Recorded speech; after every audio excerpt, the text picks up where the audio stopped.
And it's interesting, there's another person that appears in the book who has also sort of been, I don't know, dismissed from history, particularly as a significant thinker, and that's Jack Lindsay. Mm. There's some beautiful interactions there. There are indeed, yeah. And and again, Lindsay had this sort of cranky individual sort of understanding of Marxism as well. I mean, he isn't easy to pigeonhole. Yeah. And so I think back to E.P. Thompson, like I remember E.P. Thompson describing himself with a bit of a laugh, but he called himself a Muggletonian Marxist, meaning he sort of was he had his own sort of individual understanding of Marxism, and the Muggletonians were that sort of old English religious sect who had such a profound influence all over the place, and for Thompson, a great influence on the poetry and politics of William Blake. But I just find that this sort of brand of Marxism is very important. And you also point out that you place Childe at the beginning of Western Marxism. Mm. In those early discussions in the forming of it. Yeah. Jack Lindsay is important for several reasons in Childe's life. They met in Brisbane in 1919, I think, and Jack was a student, but he and Childe moved in the same sort of left-wing student circles, and so they got to know each other. Childe went to England, Lindsay went to England separately, and they didn't see each other really until the 1940s, the late 1940s. And at that stage, a very important event occurs in their lives. Jack Lindsay was a novelist and theorist of literature and culture. Could I just give him a bit of a more? He was a poet, an autobiographer. He's a novelist, a poet. That's right. He's an author of historical novels. I don't know what his publications are. He's enormous. Protean sort of guy. Yeah, he's right. amazing, Yes. amazing intellect. Yeah, that's right. Well, he came into conflict with the British. He was in the British Communist Party. Yep.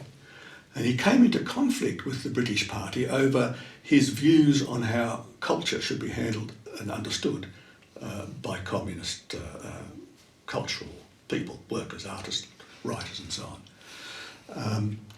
Arguing for a kind of Marxism that emphasised the significance of subjectivity, of consciousness,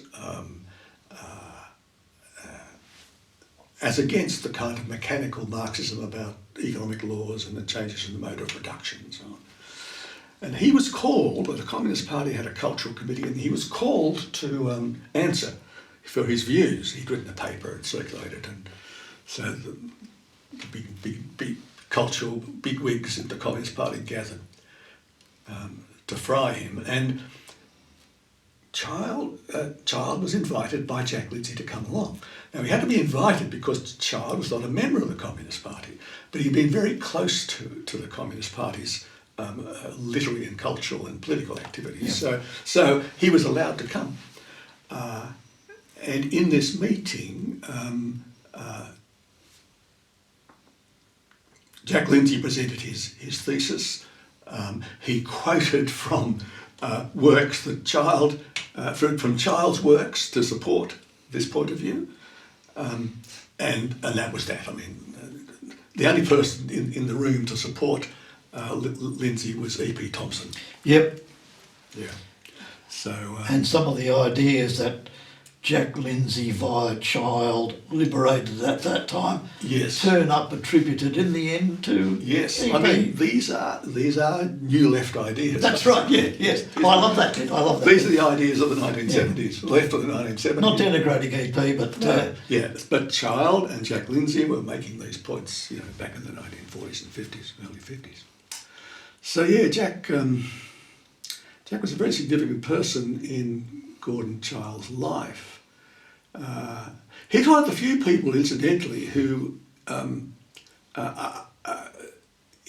was prepared to say, in writing only, that Childe had a friendship with a student that was more personal than was usual in Childe's relationships. all right, well, I think we might cross here to something else that comes out in the book. You develop Childe's personality, what he was like as a person. He's been variously represented as aloof,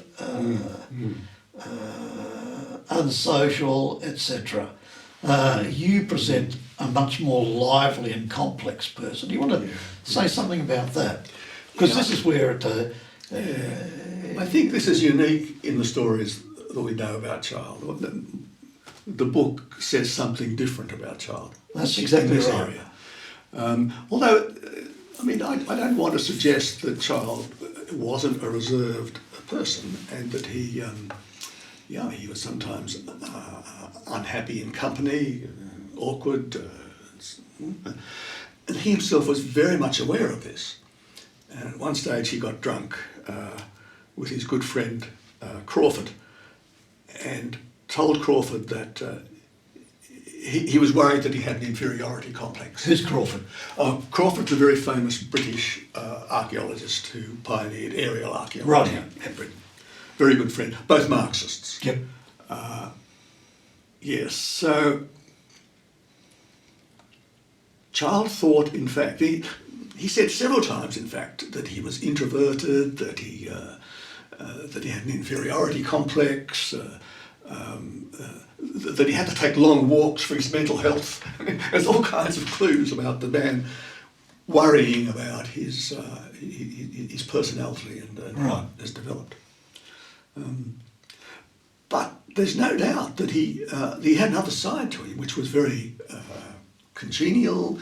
He had close friendships with a number of men, Crawford, Jack Lindsay, Evatt in Australia. Dr. Evatt. Dr. Evatt in Australia. HV. Yeah, Dr. HV, yeah. So he was actually quite an agreeable person in company on many occasions. But he feared that he was somehow bipolar. This was probably an exaggeration, but in his mind. He studied psychoanalysis. But he wouldn't have those terms, bipolar. He did because he followed psychoanalysis. Right, yeah. Yes. He was, I think, influenced by a man called Alfred Adler, a famous psychoanalyst from Austria. And Adler was the man who invented the notion of inferiority complex. Right. That's where Childe got it. Got it from, okay. Yes. And Adler thought that a balanced human psyche had to meet three challenges. One was a kind of social challenge, the other one was a sort of work career challenge, and the third one was friendship sex. And Adler said, if you don't actually do well at the challenge of your friendship and in the friendship and sexuality area, you're probably homosexual. And whether Childe picked up that from Adler, we don't know.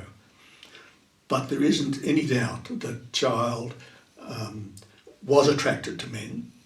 And there's lots of examples of that. I mean,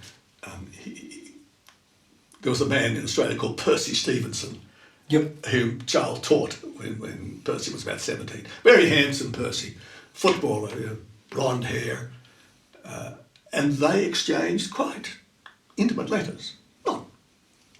Not terribly intimate, but at least it wasn't simply a relationship between a schoolmaster and a pupil. We know also that he had friends who were openly gay in Britain. That he was very impressed by a book which dealt with the public school system and its homosexuality. He was a member of the 1917 club in London, which where sort of open displays of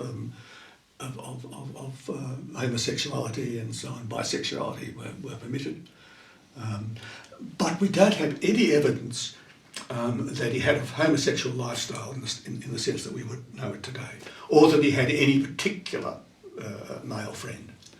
Now, of course, in those days, homosexuality in Britain was illegal.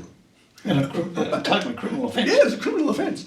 So it may well have been that he decided that he wasn't going to risk that kind of punishment that might come from being exposed in that way. Or it may be that he simply liked non-sexual but intimate friendships. Yeah. Which is possible too. But at any rate, that scored Childe